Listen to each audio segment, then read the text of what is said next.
Bullies thought throwing the quiet girl's books around would be easy intimidation. Wrong target.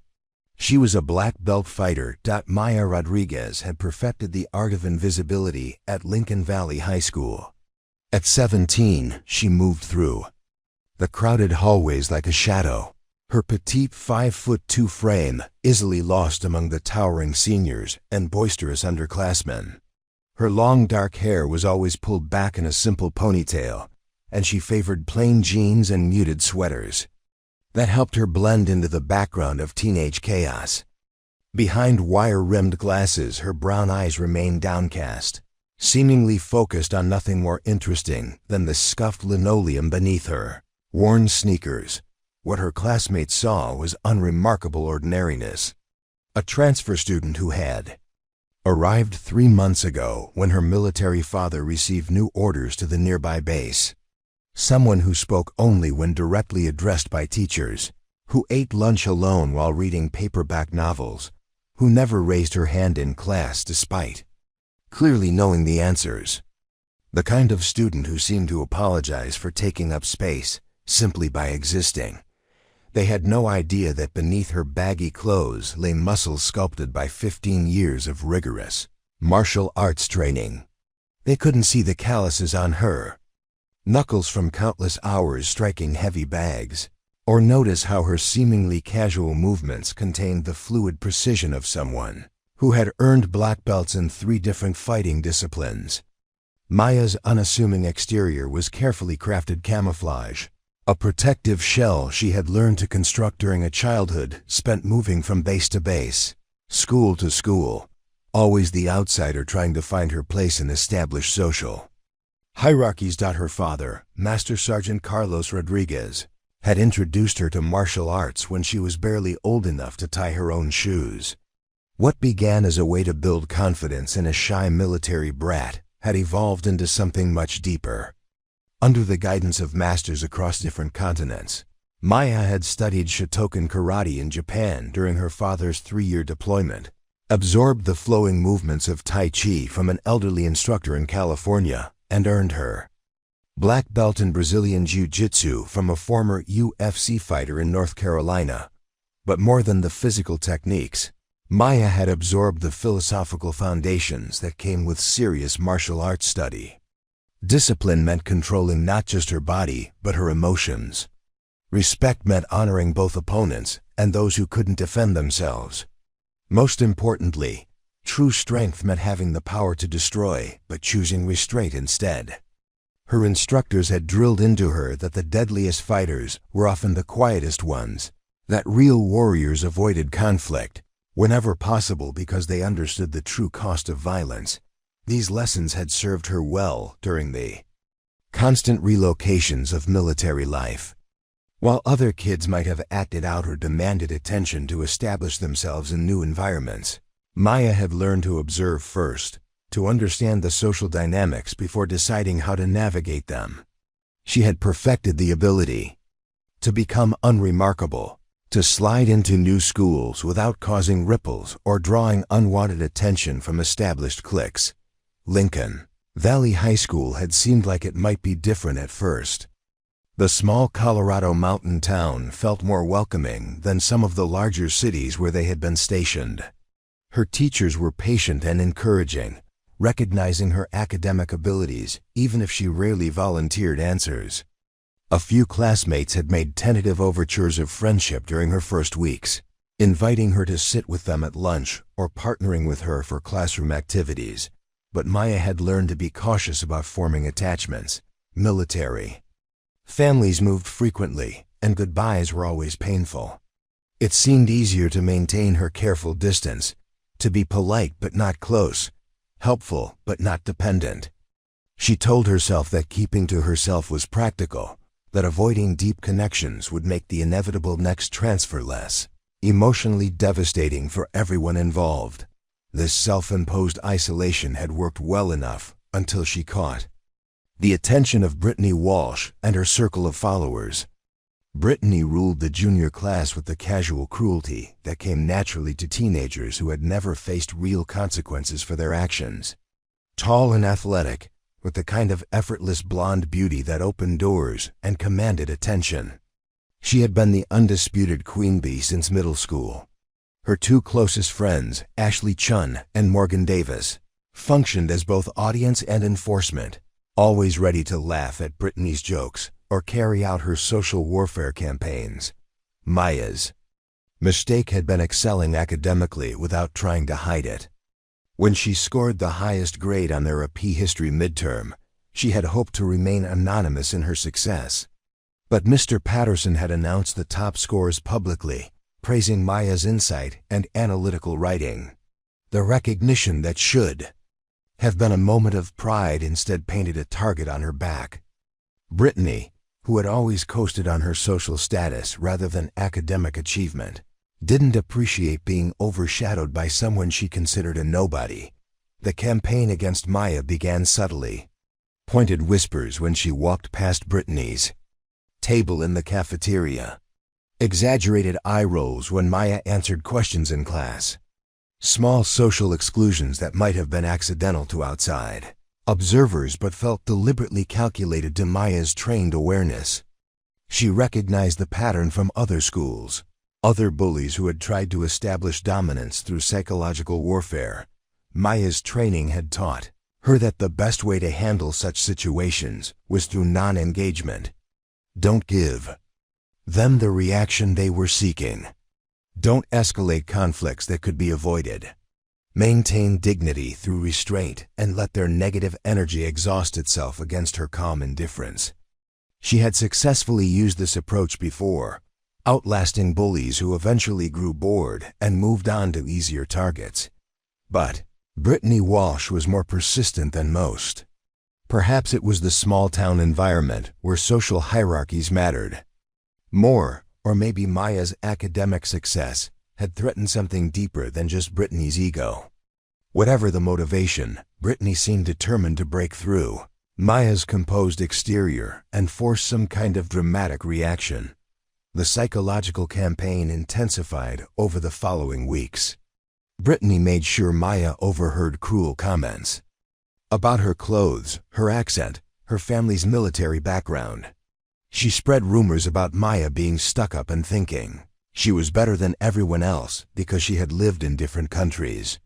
When Maya tried to participate in group discussions, Brittany would interrupt with dismissive comments or redirect conversations away from topics where Maya might contribute meaningfully.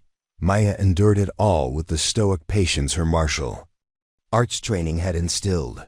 She reminded herself that high school was temporary, that her family would likely move again within a year or two, that these people and their petty cruelties would become distant memories.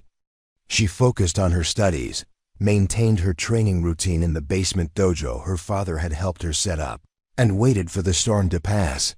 Her mother, Elena Rodriguez, had noticed Maya's increasing withdrawal, but attributed it to the normal adjustment difficulties of yet another new school. As a military spouse who had navigated her own share of challenging social situations, Elena trusted Maya's judgment about handling teenage drama.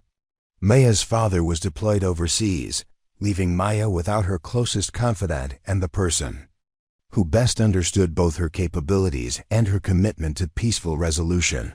Maya's teachers saw a quiet, studious girl who never caused problems and consistently performed well academically. They had no reason to suspect that anything was wrong, especially since Maya had perfected the art of appearing normal and well-adjusted in adult interactions. She participated when called upon, completed assignments thoroughly, and maintained the kind of respectful demeanor that made teachers appreciate having her in their classes. The truth was that Maya was fighting a daily battle against her own instincts. Every dismissive comment, every cruel laugh, every moment of deliberate exclusion activated defensive responses that her training had made automatic. Her body wanted to react, to demonstrate that she was far from the helpless victim Brittany imagined her to be. But her mind insisted on restraint, on proving that she was above such petty conflicts, on maintaining the moral high ground that came with refusing to sink to her tormentor's level. Brittany Walsh had ruled Lincoln Valley high school's social ecosystem with unwavering authority since her freshman year.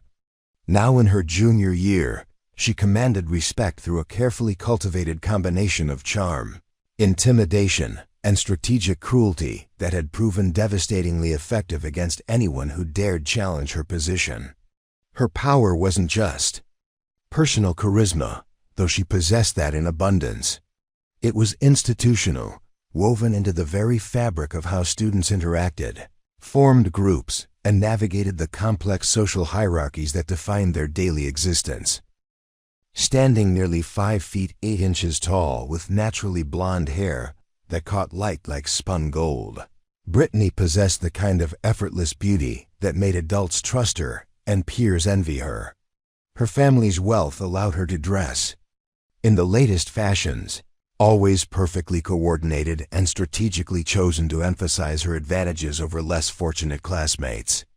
She drove a gleaming white BMW that her parents had given her for her 16th birthday, parking it prominently in the student lot where it served as a daily reminder of her elevated status. But Brittany's true power came from her psychological sophistication. She understood instinctively how teenage social dynamics worked, how to identify weakness and exploit it with surgical precision.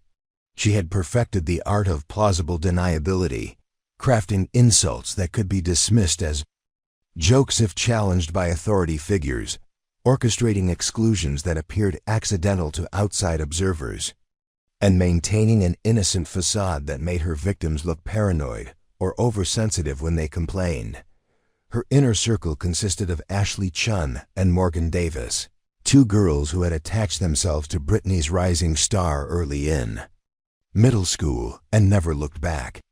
Ashley, the daughter of successful tech entrepreneurs, provided intellectual credibility to the group, while Morgan, whose father owned the town's largest car dealership, contributed additional financial resources and social connections.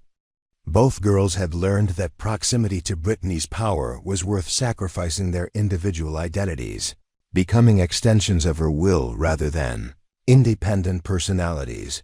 The 3 of them operated with the ruthless efficiency of a corporate board, identifying threats to their dominance and neutralizing them through coordinated campaigns of social destruction. They had perfected a system of subtle signals and unspoken communication that allowed them to attack targets from multiple angles simultaneously. Ashley might make seemingly innocent comments that undermined a victim's confidence, while Morgan spread carefully crafted rumors that damaged reputations without being traceable back to their source. Their influence extended far beyond their immediate friend group. Brittany had cultivated relationships with key figures throughout the school's social structure, from athletes to artists to academic achievers, ensuring that her reach penetrated every significant clique. She dispensed social favors like a medieval queen, granting audiences, inviting select students into her orbit for specific purposes before discarding them when they were no longer useful. Teachers and administrators largely failed to recognize the extent of Brittany's psychological warfare campaigns because she was skilled at maintaining her public persona as a model student. She participated in student government, volunteered for school events, and maintained good enough grades to avoid academic scrutiny. When conflicts arose, she presented herself as either a victim of misunderstanding or an innocent bystander caught up in drama created by others. The student body had learned to navigate Brittany's moods and preferences like subjects reading the temperament of an unpredictable monarch. They understood which topics were safe for discussion and which might trigger her displeasure. They knew that crossing her meant social exile, that her approval could elevate someone's status while her disapproval could make school life miserable for months or even years. Brittany's methods of control were varied and sophisticated. She might organize study groups that deliberately excluded certain students, then express false sympathy about how terrible it was that some people had been left out. She could orchestrate seating arrangements in the cafeteria that isolated targets, while making the exclusion appear natural. Her favorite technique was the public humiliation disguised as concern, asking loudly about someone's problems in front of large groups while pretending to offer help. The psychological impact of her campaigns was devastating because they attacked their victims' fundamental sense of belonging and self-worth. Unlike physical bullying, which left visible evidence and clear perpetrators, Brittany's emotional warfare was subtle enough to make victims question their own perceptions. Were they being excluded deliberately, or were they just imagining persecution? Was that comment meant to be cruel, or were they being oversensitive? The uncertainty was often more damaging than overt hostility would have been. Her targets typically fell into predictable categories: academically successful students who might threaten her image as a high achiever, socially awkward individuals who made easy victims, or anyone who possessed qualities that highlighted Brittany's own insecurities. She was particularly threatened by girls who were naturally beautiful without expensive clothes and professional styling, intellectually gifted students who effortlessly excelled where she had to work hard, or anyone who demonstrated genuine confidence rather than the carefully constructed facade she maintained. The few students who had attempted to stand up to Brittany over the years had learned harsh lessons about the consequences of resistance. She possessed an almost supernatural ability to identify and exploit personal vulnerabilities, turning victims' own insecurities against them with devastating effectiveness. She could discover embarrassing family secrets, identify romantic rejections, or uncover academic struggles, then weaponize that information in ways that caused maximum emotional damage. Most students found it easier to either align themselves with Brittany's power or become invisible enough to avoid her attention entirely. The few who tried to remain neutral often discovered that neutrality itself was interpreted as defiance, making them targets for elimination. Brittany's worldview divided people into allies, enemies, and potential threats, with no safe middle ground for those who simply wanted to be left alone. Her success had created a toxic environment where cruelty was normalized and empathy was seen as weakness. Students learned to laugh at others' pain to avoid becoming targets themselves. They participated in exclusion campaigns not out of genuine malice, but from self-preservation instincts that prioritized their own social survival over moral considerations. Ashley and Morgan had internalized these dynamics so completely that they no longer questioned the ethics of their actions. They genuinely believed that their victims deserved whatever treatment they received, that social hierarchies were natural and necessary, and that maintaining order through intimidation was not just acceptable but virtuous. They saw themselves as protectors of proper social functioning rather than perpetrators of systematic cruelty.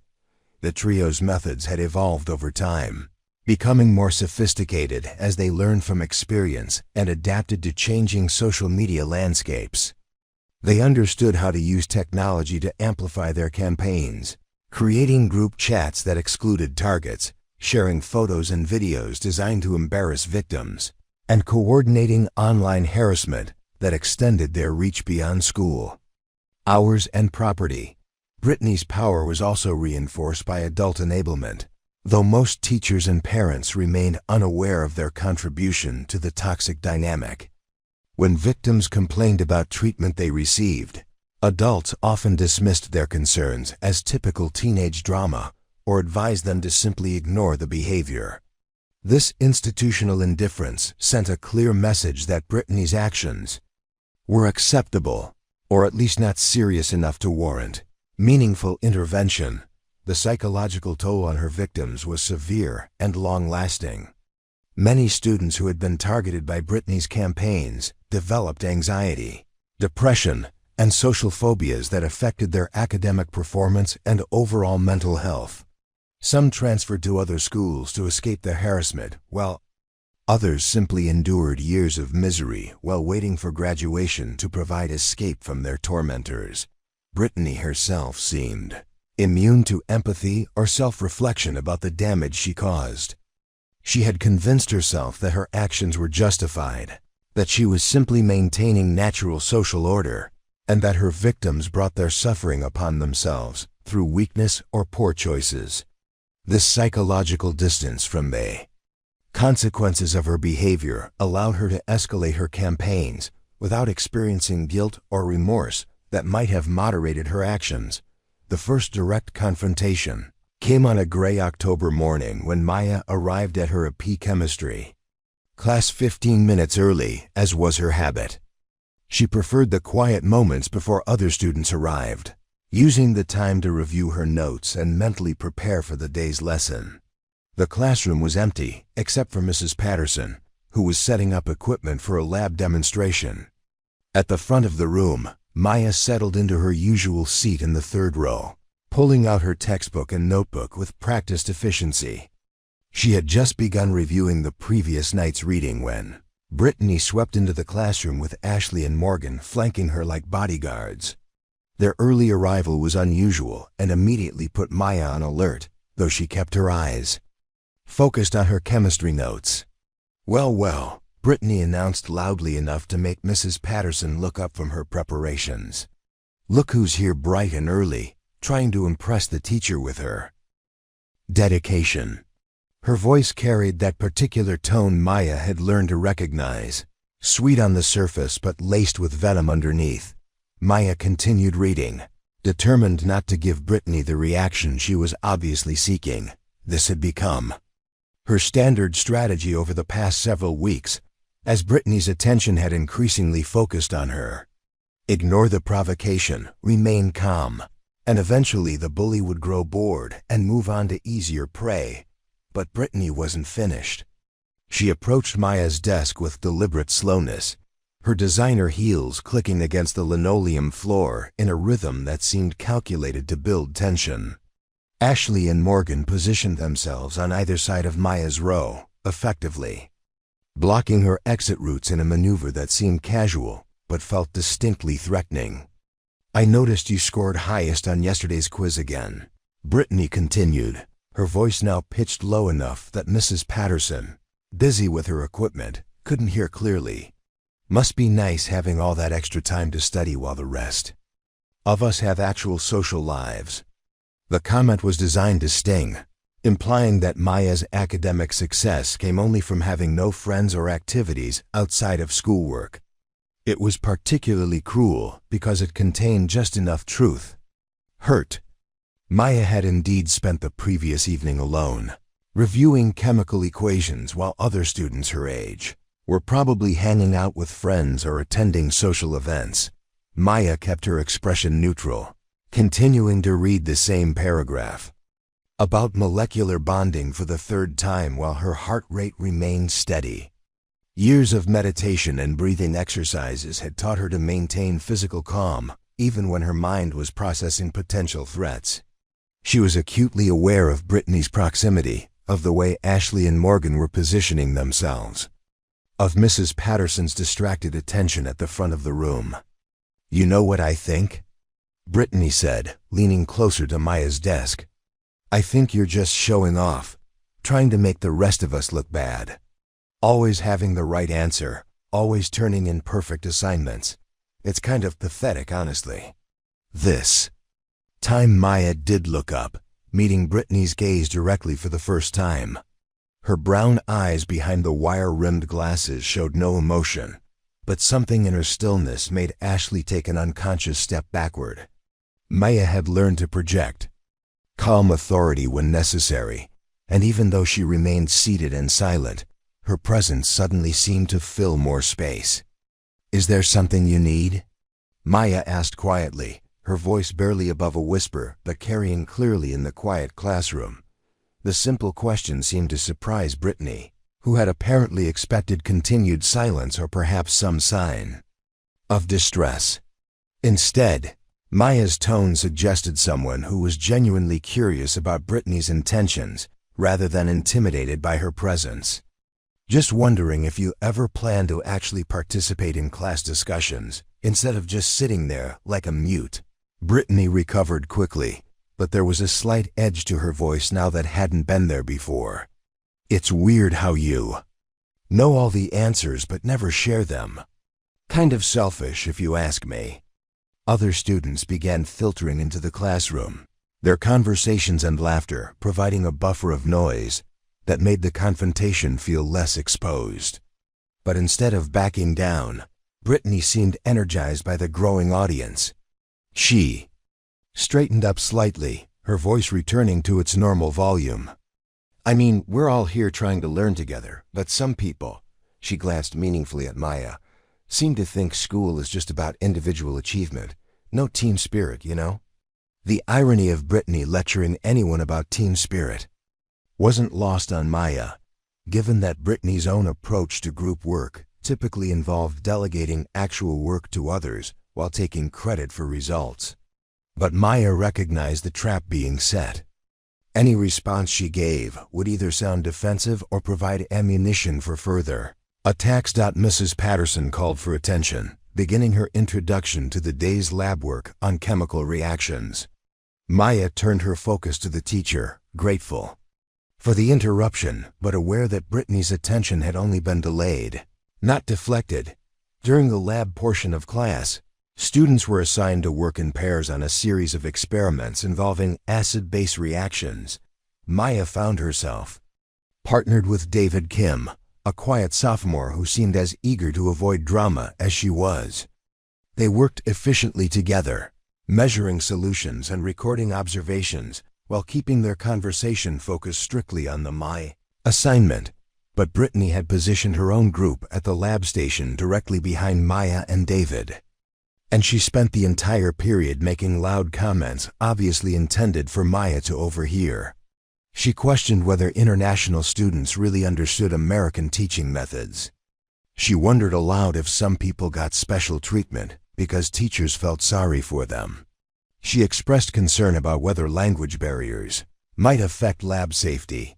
Each comment was crafted to be just ambiguous enough that Mrs. Patterson, circulating among the lab groups, wouldn't recognize them as targeted harassment. But Maya understood exactly what was happening. Brittany was testing boundaries, seeing how far she could push before getting a reaction or facing consequences. Most pointed attack came near the end of class when Brittany's group finished their experiment early and began cleaning their equipment. As she walked past Maya's station carrying a beaker to the sink, Brittany made what appeared to be an accidental bump against Maya's chair. The contact was light enough to seem unintentional, but forceful enough to jolt Maya's hand as she was recording measurements. "Oh, sorry," Brittany exclaimed with exaggerated concern. "I didn't see you there. You're so small and quiet. Sometimes it's like you're invisible." The fake apology was delivered loudly enough for half the class to hear, drawing attention to the incident while maintaining Brittany's pretense of innocence. Maya steadied her pencil and continued writing, but she could feel eyes on her from around the room. Some students looked sympathetic, others seemed amused, and a few appeared uncomfortable with the obvious targeting they were witnessing.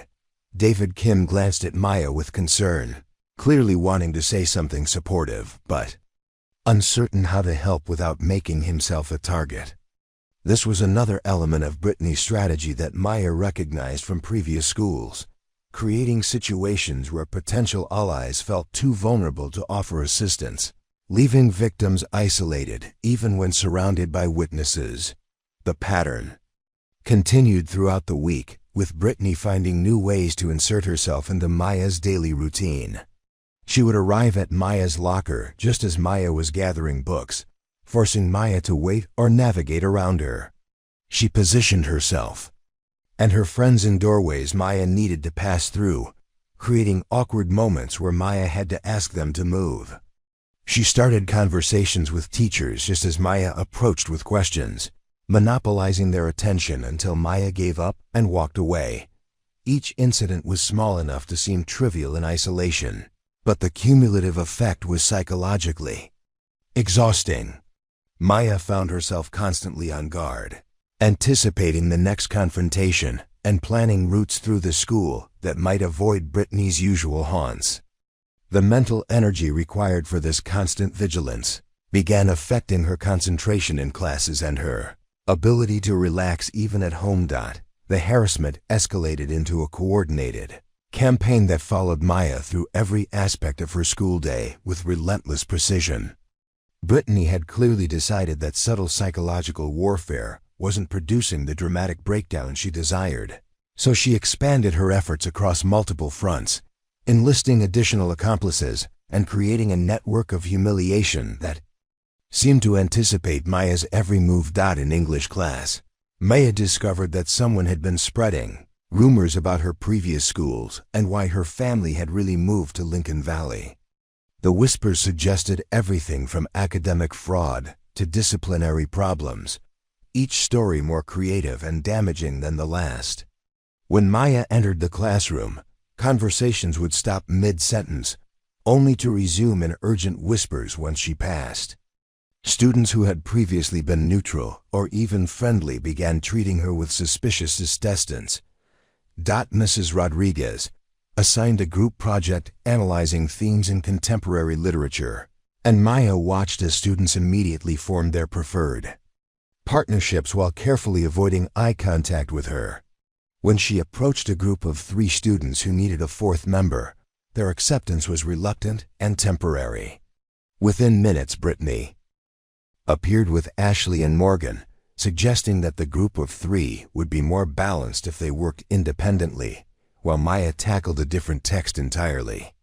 "I think Maya would actually prefer working alone," Brittany announced with false helpfulness.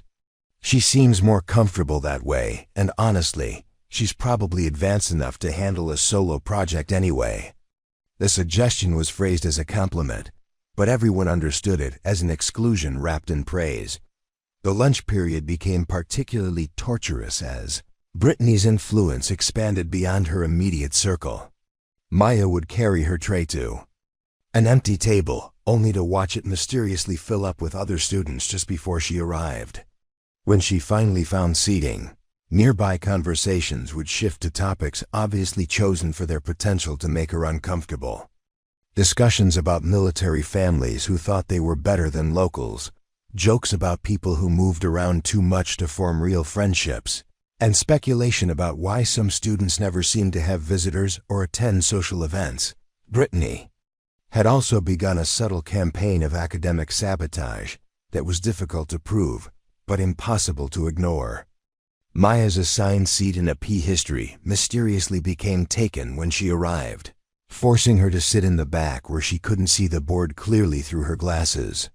Her name somehow got dropped from the sign-up sheet for extra credit. Presentations, and when she tried to add it back, she was told the list was already full. Her locker combination stopped working properly, requiring multiple trips to the main office for assistance, while other students watched and snickered.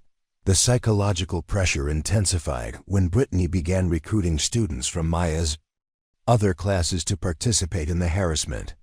Jake Morrison, a basketball player who desperately wanted to remain in Brittany's good graces, started making loud comments about weird foreign girls whenever Maya was within earshot. Sarah Kim, who hoped Brittany might invite her to join the popular crowd, began pointedly ignoring Maya during their shared study hall, even though they had previously exchanged friendly greetings. Most disturbingly, Brittany had started following Maya's daily routines with the dedication of a private investigator. She seemed to know which routes Maya took between classes, which bathroom stalls she preferred, and which corners of the library she used for studying. This surveillance allowed Brittany to orchestrate coincidental encounters that maximized Maya's discomfort while maintaining plausible deniability about her intentions. The campaign reached a new level of sophistication when Brittany discovered Maya's habit of staying after school to use the computer lab for research. Maya preferred the quiet environment and faster internet connection for her academic work, but she also appreciated the solitude after enduring a full day of social warfare. Brittany began showing up with her friends, claiming they needed to work on group projects while making the space uncomfortable enough that Maya eventually stopped coming. Technology became another weapon in Brittany's arsenal as she created group chats that excluded Maya from class discussions and social planning. Screenshots of private conversations began circulating, taken out of context to make Maya appear antisocial or arrogant. Photos of her eating lunch alone or walking through empty hallways were shared with captions suggesting she was weird, friendless, or potentially dangerous. The isolation became so complete that even well-meaning teachers began to notice and inadvertently make things worse. Mr. Chun pulled Maya aside after class to ask if everything was all right at home, suggesting that her withdrawn behavior might indicate family problems. His concern was genuine, but having the conversation in the hallway where other students could observe only reinforced the narrative that something was wrong with Maya personally. Mrs. Patterson attempted to help by assigning Maya to group projects with different students, hoping to facilitate new friendships. But these forced interactions were awkward and uncomfortable for everyone involved. Maya's assigned partners treated her with polite distance, clearly wanting to complete their work efficiently without getting drawn into whatever social drama surrounded her. The cumulative effect of these coordinated attacks began wearing down even Maya's disciplined emotional control. She found herself losing sleep, running through potential responses to the next day's anticipated harassment. Her appetite decreased as the stress of navigating the cafeteria became overwhelming. Her grades remained strong, but the effort required to maintain focus during classes while simultaneously monitoring for threats was exhausting. Even her home life began suffering as Maya struggled to explain her mood changes to her mother without revealing the full extent of what she was experiencing. Elena Rodriguez knew something was troubling her daughter, but Maya's military upbringing had taught her to handle problems independently rather than burden others with her struggles. She deflected her mother's concerned questions with vague references to normal adjustment difficulties. The harassment expanded beyond school property when Brittany discovered which neighborhood Maya lived in. Suddenly, Maya would encounter Brittany's car driving slowly past her house or parked conspicuously at the nearby shopping center when Maya went to run errands with her mother. These sightings were probably coincidental, but they felt like surveillance, making Maya paranoid about her safety even in her own neighborhood. Brittany's friends began showing up at places Maya frequented, from the public library to the local martial arts supply store where Maya occasionally purchased training equipment. Each encounter was brief and seemingly accidental, but the message was clear. There was no escape from Brittany's attention, no safe space where Maya could exist without being monitored and judged. The psychological warfare became so sophisticated that Maya began questioning her own perceptions. Were these encounters really coordinated, or was she becoming paranoid? Was the exclusion deliberate, or was she reading malicious intent into normal social dynamics? The uncertainty was almost worse than overt hostility would have been, because it made Maya doubt her own judgment and emotional responses. Other students at Lincoln Valley High began treating Maya like a contagious disease, afraid that association with her might make them targets of Brittany's attention. Even teachers started unconsciously avoiding calling on Maya in class, sensing the tension that surrounded her without understanding its source. The social isolation became so complete that Maya felt like she was attending school inside an invisible bubble that separated her from normal human interaction. The most insidious aspect of Brittany's campaign was how it made Maya complicit in her own victimization. By choosing not to respond or seek help, Maya was inadvertently enabling the behavior to continue and escalate. But her martial arts training had emphasized restraint and de-escalation, values that were being weaponized against her by someone who understood that Maya's strength could be turned into weakness through moral manipulation. That evening, Maya sat cross-legged on the mat in her basement dojo, staring at the worn photograph of her first martial arts instructor, Master Tanaka, that hung beside a small shrine her father had helped her construct. The elderly Japanese man's weathered face seemed to radiate the same calm wisdom that had guided Maya through countless training sessions during their 3 years in Okinawa. His voice echoed in her memory, speaking the lessons that had shaped Not just her fighting technique, but her entire philosophy of life. Maya-chan, she could hear him saying in his careful English mixed with Japanese phrases. The strongest warrior is not the one who defeats many enemies, but the one who defeats the enemy within herself. Anger, fear, pride, hatred, these are the true opponents that must be conquered before you can claim victory over any external foe. The basement had become her sanctuary, carefully arranged with training equipment her father had collected from their various postings around the world. Heavy bags hung from reinforced ceiling beams, their surfaces worn smooth by thousands of strikes. Traditional weapons from different martial arts disciplines lined the walls, each one representing a chapter in Maya's education. A Makawara striking post stood in one corner, its wrapped surface darkened by years of conditioning exercises. The space smelled of leather, canvas, and the faint incense Maya burned during meditation sessions. Maya closed her eyes and began the breathing exercises Master Tanaka had taught her, feeling her heart rate slow and her muscles relax despite the tension that had been building throughout the day. The familiar ritual of centering herself usually brought immediate peace, but tonight her mind kept drifting to the escalating situation at school and the growing pressure to respond with something other than passive endurance. Her phone buzzed with a text message, and Maya's eyes opened to see her father's contact information on the screen. Master Sergeant Rodriguez was currently deployed in Afghanistan, but he made it a point to check in with Maya regularly despite the time zone differences and operational demands of his assignment. "How are things going, Mia?" The message read, "Your mother mentioned you seem stressed about school." "Everything okay?" Maya stared at the screen for several minutes, her fingers hovering over the keyboard as she considered how to respond. Her father would be furious if he knew the extent of what she was enduring, and his protective instincts would likely lead him to demand immediate action from school administrators or even consider requesting an early transfer to end her assignment. But Maya had learned from previous experiences that adult intervention often made bullying situations worse, turning her into a target who couldn't handle her own problems.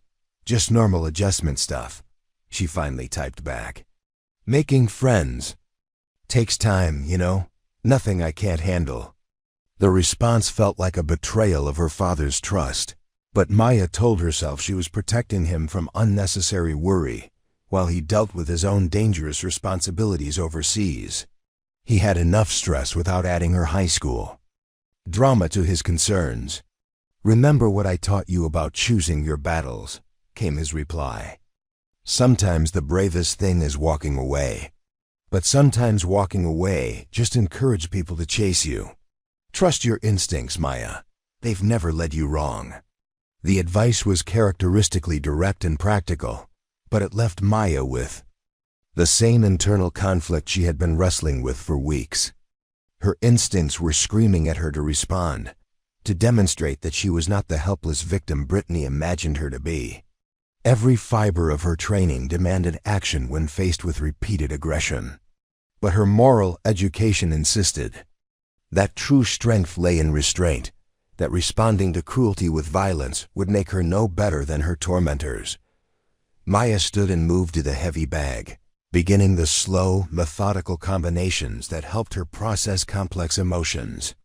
Each strike was controlled and precise, delivered with technical perfection rather than raw anger. Left jab, right cross, left hook, right uppercut. The rhythm was meditative, allowing her mind to work through the situation while her body maintained the conditioning that had become second nature. As she trained, Maya found herself remembering other instructors who had contributed to her education. Sensei Williams in North Carolina had emphasized the warrior's code, the responsibility that came with possessing the ability to harm others. "With great power comes great restraint," he had often said, borrowing from popular culture to make his point more memorable. Anyone can learn to fight, Maya, but it takes true character to know when not to fight. Master Chun in California had focused on the philosophical aspects of martial arts, teaching Maya that physical techniques were merely tools for developing mental and spiritual discipline. The external form follows the internal energy, he had explained during countless hours of meditation and form practice. If your heart is peaceful, your movements will be peaceful. If your mind is chaotic, your techniques will be chaotic. Control yourself first, then worry about controlling the situation. But it was Master Reyes in Texas who had given Maya the most practical advice about dealing with bullies and aggressive confrontations.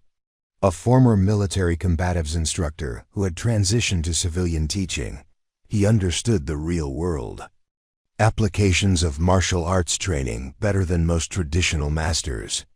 There's a difference between being a victim and being strategic, he had told her during a particularly intense sparring session. Sometimes you have to let people think they're winning while you gather information and wait for the right moment to act, but you also have to recognize when patience becomes enabling, when your restraint is actually encouraging more aggression. The memory of Master Reyes's words hit Maya with particular force as she continued her training routine. Had her restraint been encouraging Brittany's escalating behavior? Was her refusal to respond actually making the situation worse by convincing Brittany that Maya was truly helpless? Maya transitioned from striking combinations to grappling drills, practicing the throws and submissions that had earned her black belt in Brazilian Jiu-Jitsu. The techniques were designed to control and subdue opponents without causing permanent damage, perfect for situations where the goal was to end conflicts rather than win them decisively. As she moved through the familiar motions, Maya found herself visualizing how easily she could have ended any of Brittany's physical provocations. When Brittany had bumped into her chair during chemistry class, Maya could have used that contact to execute a simple wrist control that would have left Brittany completely immobilized without appearing aggressive to observers. When Brittany had invaded her personal space during their various confrontations, Maya could have established boundaries through positioning and body language that would have communicated her capabilities without making overt threats. The realization that she possessed dozens of options for responding to harassment made Maya's continued passivity feel less like wisdom and more like cowardice. She had been telling herself that she was taking the high road, but perhaps she was simply taking the easy road, avoiding conflict at the cost of allowing injustice to continue. Her phone buzzed again, this time with a message from her mother. "Upstairs. Dinner in 20 minutes, Mia. Don't forget to shower after training." The practical reminder brought Maya back to the present moment, but her internal debate continued as she began cooling down from her workout. She moved through the slow, flowing movements of Tai Chi, feeling her breathing return to normal while her mind processed the day's events and the growing certainty that her current approach was unsustainable. Master Tanaka's photograph seemed to watch her as she completed her training session, and Maya found herself having an imaginary conversation with her deceased instructor. What would he advise in this situation? Would he counsel continued patience, or would he recognize that sometimes warriors must stand up to protect not just themselves but the principle that strength should not be used to oppress the weak? The answer came to Maya with sudden clarity. As she bowed to end her training session, Master Tanaka had often spoken about the responsibility of those who possessed martial skills to protect others who couldn't protect themselves. Maya had been so focused on not becoming a bully herself that she had forgotten her obligation to stand against bullying when she encountered it. The moment of ultimate humiliation came on a crisp November morning when Maya arrived at school carrying her usual stack of textbooks and notebooks, carefully organized for the day's classes. She had spent the previous evening completing a major research paper for a P English, printing it on high-quality paper and binding it in a professional folder. That represented weeks of careful work. The assignment was worth 25% of her semester grade, and Maya had poured her heart into analyzing the themes of alienation and belonging in contemporary immigrant literature. The morning started normally enough, with Maya navigating the crowded hallways while avoiding the usual gauntlet of stares and whispers that had become her daily routine. She had learned to time her movements to minimize encounters with Brittany's group, taking alternate routes and varying her schedule to maintain some semblance of peace during transitions between classes. But as Maya approached her locker to retrieve her chemistry textbook, she discovered Brittany, Ashley, and Morgan positioned strategically nearby, clearly waiting for her arrival. Their body language suggested this wasn't a chance encounter, but a carefully orchestrated confrontation. Other students in the hallway seemed to sense the tension, with conversations becoming quieter as they positioned themselves to observe whatever drama was about to unfold. Maya kept her expression neutral as she worked her locker combination, hoping that ignoring the trio would discourage whatever plan they had devised. But Brittany's patience for subtle psychological warfare had apparently run out. She wanted a more dramatic confrontation, something that would definitively establish her dominance and break through Maya's frustrating composure once and for all. "Hey, Maya," Brittany called out with false friendliness, her voice pitched loud enough to attract attention from nearby students. "I heard you think you're some kind of academic superstar, always showing off with your perfect papers and know-it-all attitude in class."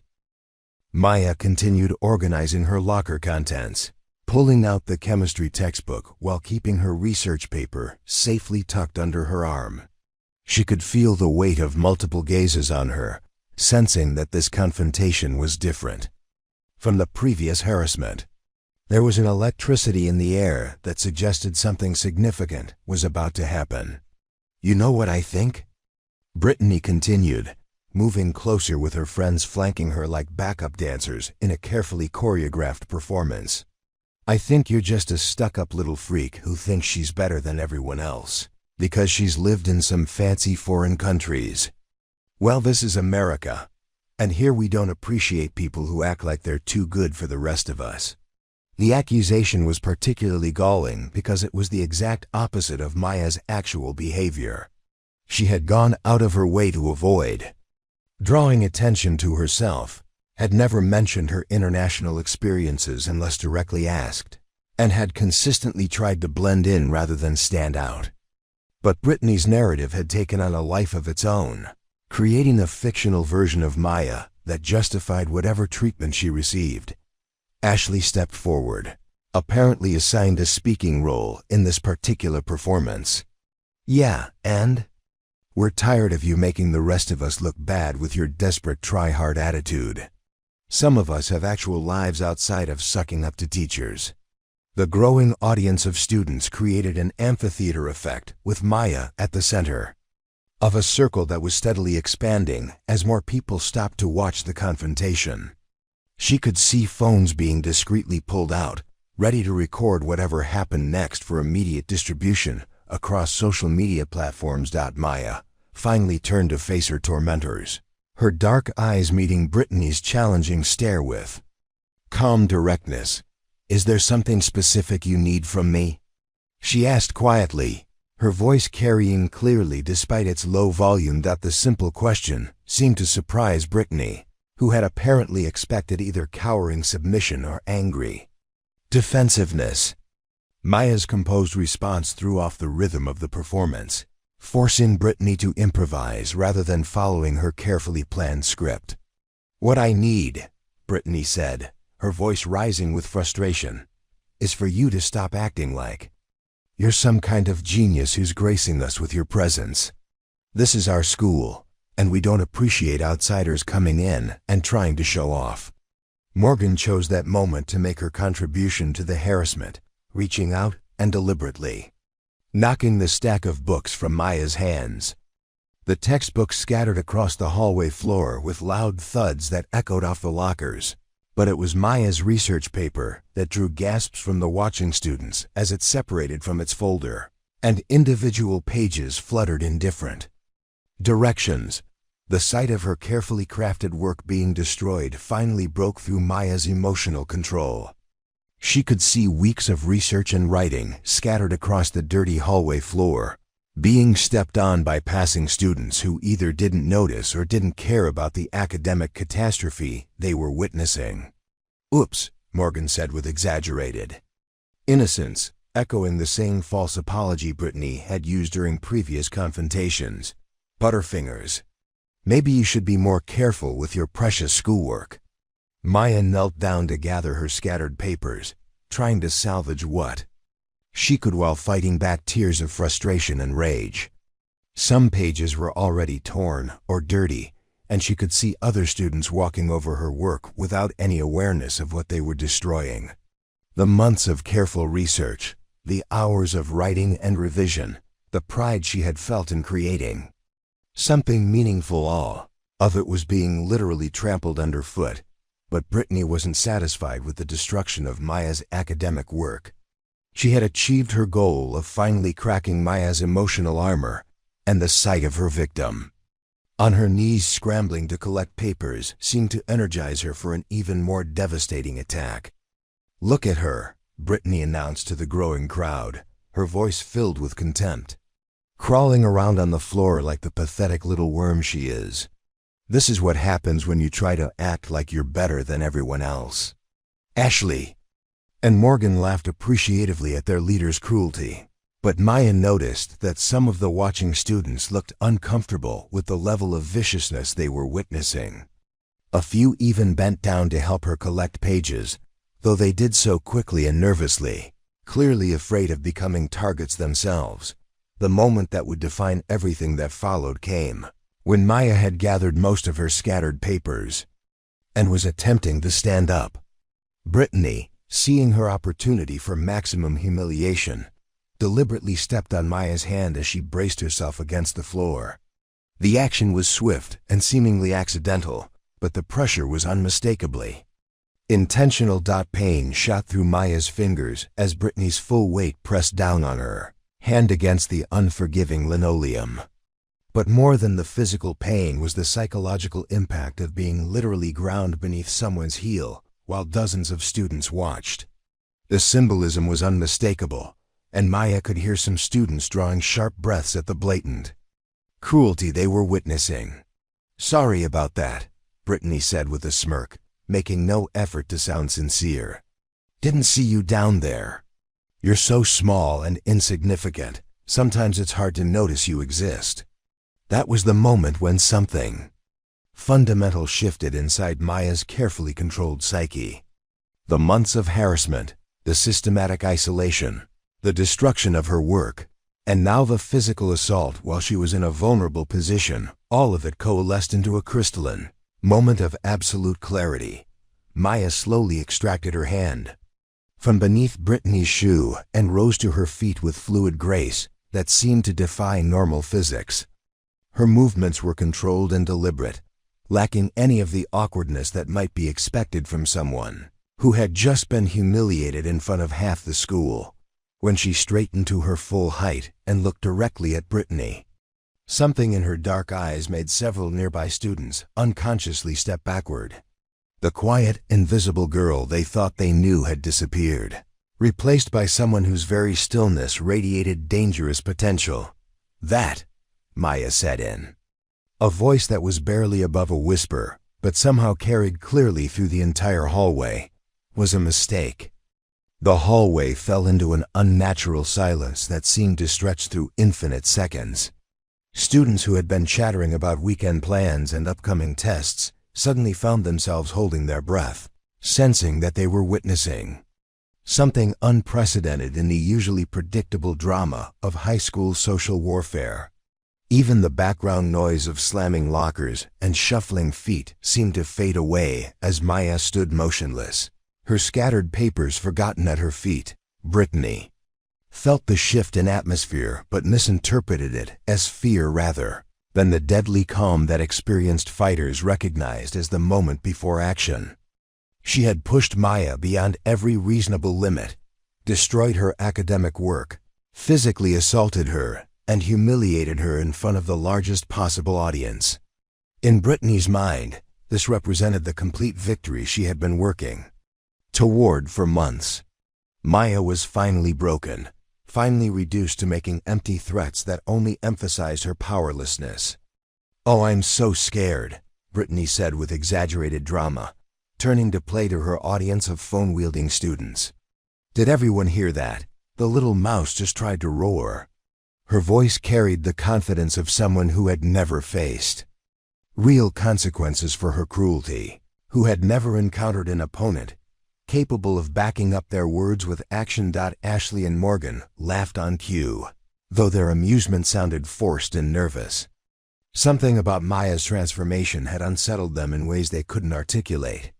The girl who had endured months of harassment with passive acceptance had been replaced by someone whose very presence seemed to alter the fundamental physics of the space around her. Maya bent down slowly to retrieve her research paper, but her movements now carried a predatory fluidity that made several students instinctively step further back. She gathered the scattered pages with methodical precision, never taking her eyes off Brittany, who was beginning to look less confident as the seconds ticked by without the expected collapse or tearful retreat. "You know what your problem is?" Brittany continued, her voice rising slightly as she tried to recapture the momentum that seemed to be slipping away from her. "You think you can just ignore people and they'll leave you alone. But that's not how the real world works. Sometimes people need to be put in their place." The crowd of watching students had grown substantially as word spread through the school's social networks that something significant was happening near Maya's locker. Teachers would eventually notice the unusual gathering and intervene, but for now the hallway belonged to the students, and whatever drama was unfolding between the school's most notorious bully and her most persistent target, Maya finished collecting her papers and stood up, holding the crumpled remains of weeks of academic work. Some pages were torn beyond repair, others were dirty with footprints, and the careful organization she had maintained was completely destroyed. But instead of the devastation Brittany expected to see, Maya's expression showed something far more dangerous, a cold calculation that suggested she was done being a victim. "You're right," Maya said quietly, her voice carrying a strange quality that made everyone strain to hear. "Sometimes people do need to be put in their place. The question is whether you understand what your place actually is." The response clearly wasn't what Brittany had been expecting. Throughout their months of conflict, Maya had never directly challenged her or responded with anything approaching aggression. This new version of Maya, calm and controlled but radiating potential violence, was outside Brittany's experience and understanding. "Are you threatening me?" Brittany demanded, trying to regain control of the situation by casting herself as the victim of Maya's supposedly inappropriate response. "Did everyone hear that? She just threatened me." But the watching students weren't buying the performance anymore. They had witnessed the entire escalation, from the deliberate destruction of Maya's schoolwork to the physical assault that had finally provoked a response. Even those who had previously supported Brittany or remained neutral were beginning to recognize that something fundamental had shifted in the dynamic between the two girls.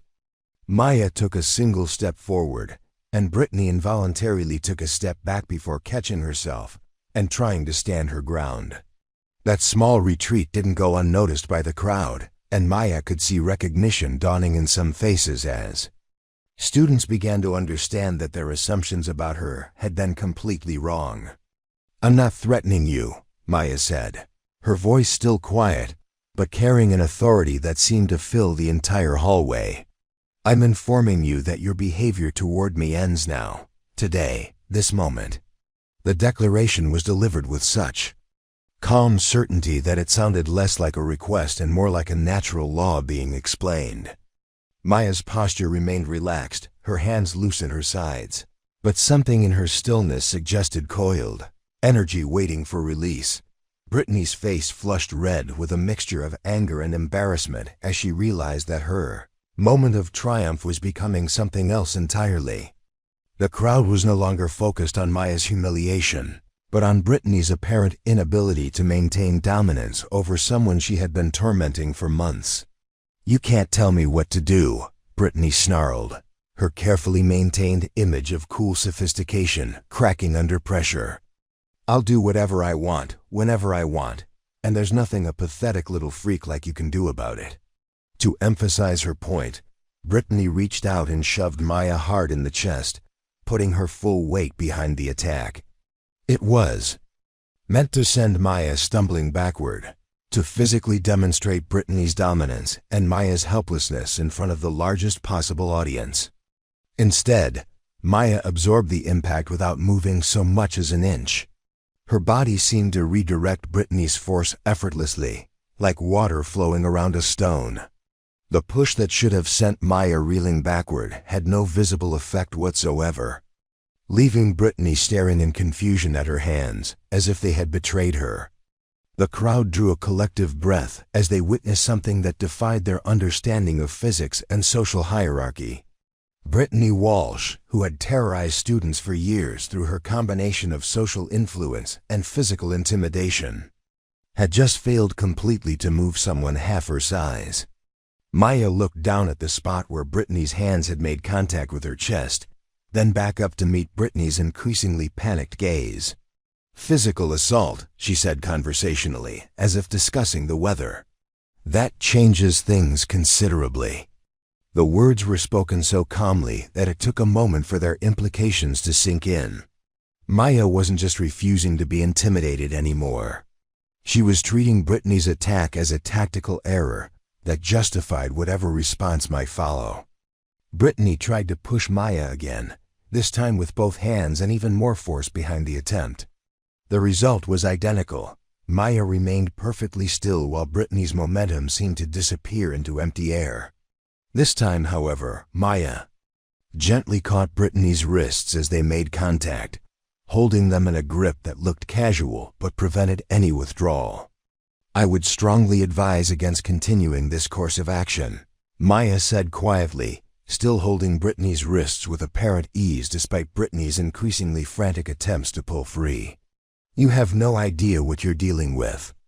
The restraint looked effortless, but Brittany's face was turning red from exertion as she tried unsuccessfully to break Maya's grip.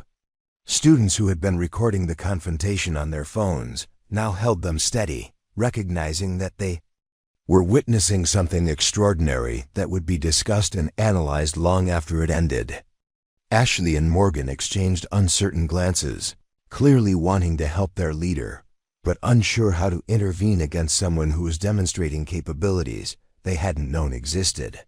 The social dynamics that had seemed so solid just minutes earlier were crumbling as the fundamental assumptions underlying their power structure proved to be false.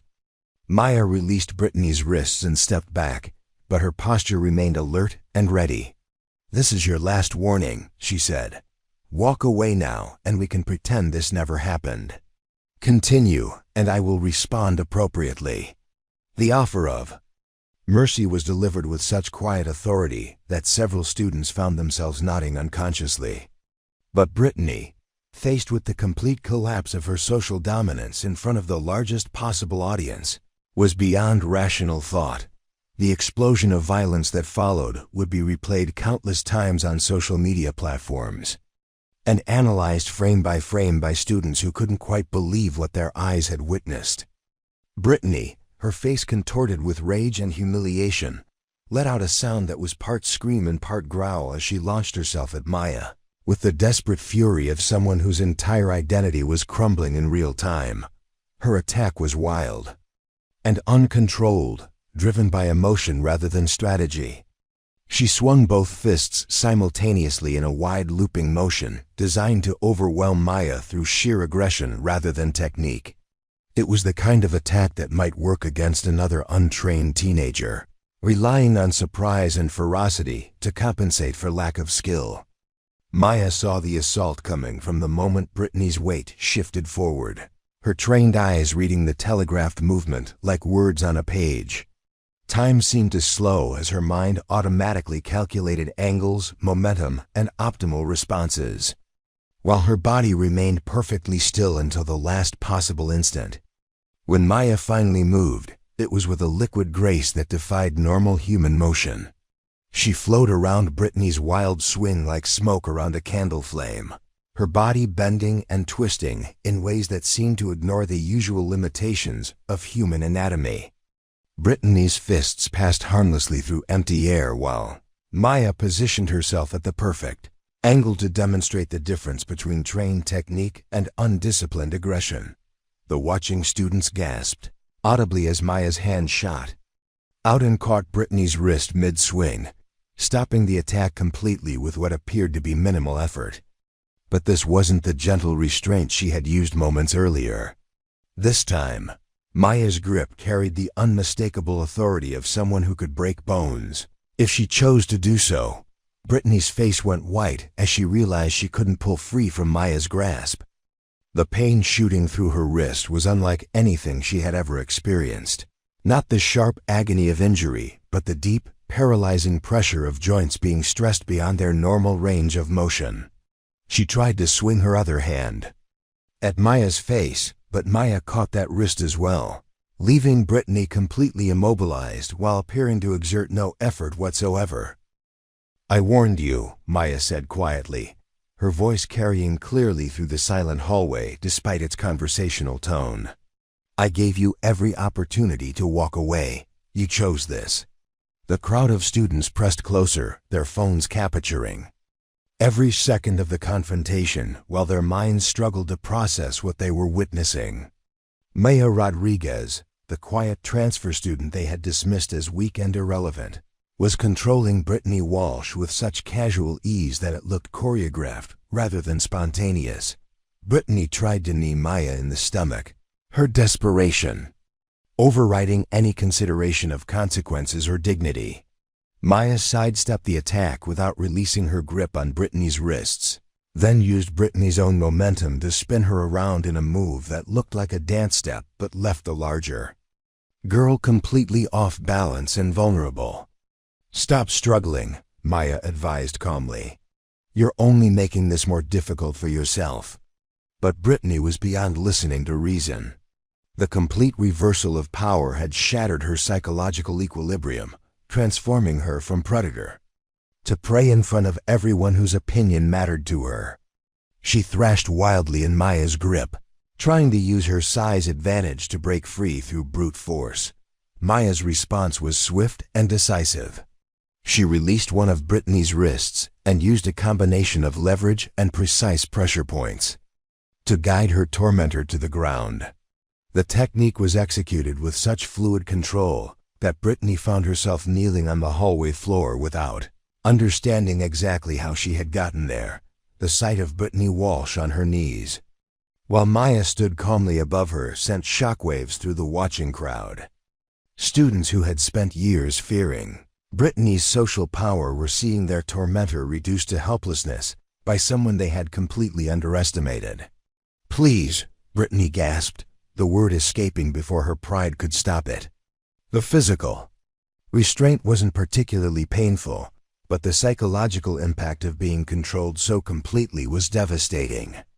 "Let me go." Maya studied her fallen opponent with the detached interest of a scientist examining a specimen. "Do you understand now?" she asked quietly.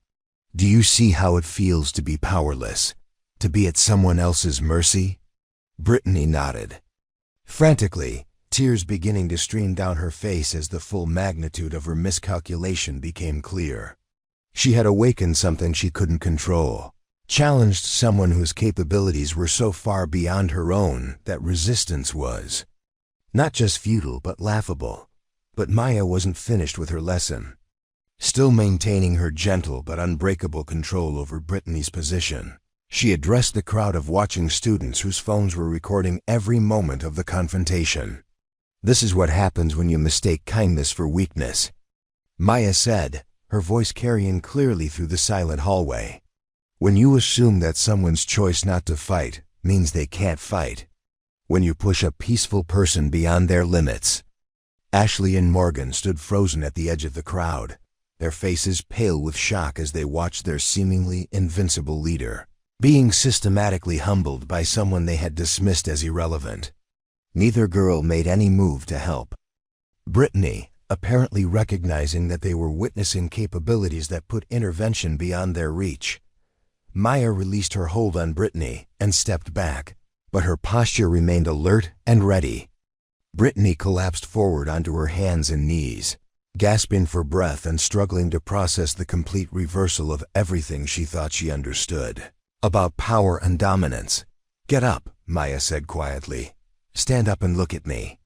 Brittany slowly pushed herself to her feet, her legs shaking from the combination of physical exertion and psychological shock. When she finally met Maya's gaze, she saw something in those dark eyes that made her take an involuntary step backward. "You have a choice to make," Maya continued, her voice remaining calm and controlled despite the intensity of the moment. "You can accept that your campaign against me is over and find a new way to exist in this school, or you can continue to test my patience and discover just how much restraint I've been showing you." The offer was delivered without malice, but the underlying threat was unmistakable. Maya had demonstrated that she possessed capabilities that rendered Brittany's social influence irrelevant, and everyone present understood that this confrontation had fundamentally altered the balance of power at Lincoln Valley High School. Brittany opened her mouth as if to respond, but no words came out. The personality that had dominated through cruelty and intimidation for years had been completely shattered by encountering someone who possessed real power and the discipline to use it judiciously. Maya picked up her scattered research papers one final time, organizing them as best she could despite their damaged condition. The simple action served as a reminder of what had started the confrontation and how completely the dynamics had shifted since then. "Choose wisely," Maya said as she shouldered her backpack and prepared to walk away. "Because this is the only mercy you'll receive from me."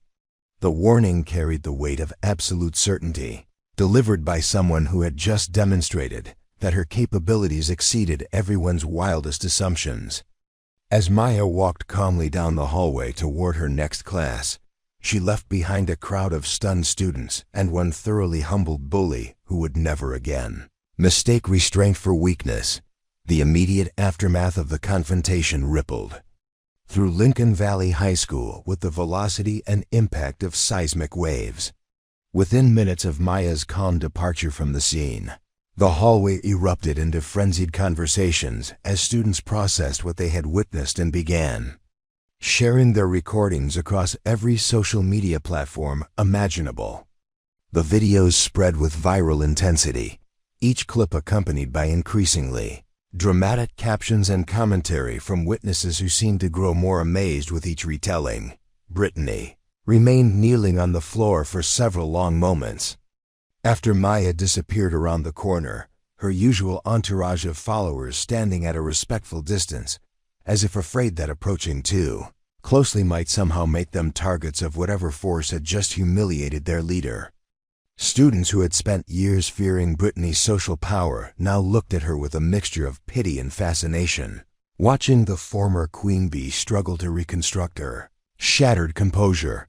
When Brittany finally managed to stand on unsteady legs, her face was streaked with mascara, and her carefully styled hair hung in disheveled strands around her shoulders. The designer clothes that usually served as armor of privilege now looked rumpled and somehow diminished, as if they had lost their power to intimidate along with their wearer's confidence. Ashley and Morgan approached hesitantly, clearly unsure how to handle their leader's public defeat.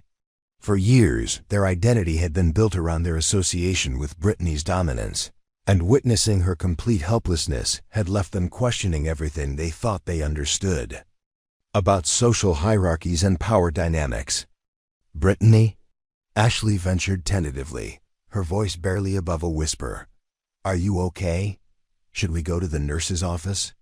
Brittany's response was to push past her friends without making eye contact, her movements jerky and uncoordinated as she fled toward the nearest bathroom.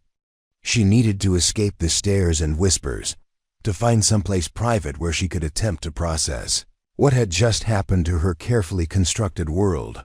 The crowd of students began to disperse as the reality of first period approaching forced them to move toward their respective classrooms. But their conversations remained focused exclusively on the confrontation they had witnessed. Groups clustered around phones, rewatching the videos and pointing out details they had missed during the live event. "Did you see how she moved?" one sophomore asked her friends, replaying the moment when Maya had flowed around Brittany's attack. "It was like she wasn't even human. Like she was made of water or something." "I heard she's been studying martial arts since she was little," another student contributed, though his information was purely speculative. "My cousin goes to school with someone whose dad was military, and he said those kids learn all kinds of crazy fighting stuff." The speculation grew more elaborate with each retelling, transforming Maya from a quiet transfer student into a mysterious figure with almost supernatural abilities. Some students claimed she was a former child soldier, others suggested she was in witness protection, and a few insisted she must be the daughter of secret agents or special forces operatives. Meanwhile, Maya had proceeded to her first period, a P-calculus class, as if nothing unusual had occurred. She took her seat in the third row, pulled out her notebook and textbook, and began reviewing the previous night's homework assignment with the same focused attention she brought to all her academic endeavors. But her classmates weren't able to maintain the same level of normalcy. Students who had barely acknowledged her existence for months now stared at her with undisguised fascination, whispering among themselves while trying to reconcile the quiet girl they thought they knew with the person they had heard about through the rapidly spreading rumors. Mrs. Peterson noticed the unusual energy in her normally well-behaved calculus class but attributed it to typical Monday morning restlessness. She began her lesson on derivatives and limits, unaware that half her students were more interested in studying Maya than the phi of n of I mathematical concepts being presented on the whiteboard. During the break between first and second period, Maya found herself at the center of attention in ways that were completely foreign to her previous experience at Lincoln Valley High. Students who had never spoken to her before now approached with tentative smiles and cautious greetings, clearly wanting to establish some kind of connection with someone whose social status had been dramatically elevated overnight. "Hey Maya," called out Derek Thompson, a junior who played varsity basketball and had never previously acknowledged her existence. "That was pretty intense what happened with Brittany. Are you okay?" The question was asked with genuine concern, but Maya could see the curiosity behind it. Derek wasn't really worried about her well-being. He was trying to gain insider information about the confrontation that had become the school's primary topic of conversation. "I'm fine," Maya replied, politely but without encouraging further discussion. She had no desire to become the center of gossip or to have her actions analyzed and dissected by students who were more interested in drama than understanding, but her attempt to maintain privacy was doomed to failure. As she walked toward her second period chemistry class, Maya noticed that the hallways seemed to part before her like she was moving through water. Students stepped aside to give her space, their conversations dying as she passed and resuming in urgent whispers once she was out of earshot. The transformation in how others perceived her was both liberating and uncomfortable. For months, Maya had existed as an invisible presence, ignored and dismissed by classmates who considered her irrelevant to their social world. Now she found herself hypervisible, the subject of intense scrutiny and speculation that felt almost as invasive as the harassment she had endured. In chemistry class, her lab partner David Kim looked at her with new respect, mixed with obvious nervousness. "I saw the videos," he said quietly as they set up their equipment for the day's experiment. "That was incredible. Where did you learn to do that?" Maya focused on measuring solutions and recording initial observations, hoping that maintaining her usual academic focus would discourage personal questions. But David's curiosity was representative of what she would face throughout the day as news of the confrontation continued to spread. The most dramatic change was evident in the cafeteria during lunch period. Maya entered the large room carrying her usual brown bag lunch, scanning for an empty table where she could eat in relative peace.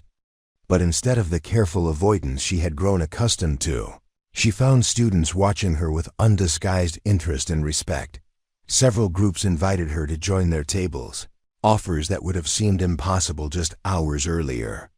The same students who had participated in her social isolation were now competing for her attention, apparently hoping that association with her newfound status might elevate their own social standing.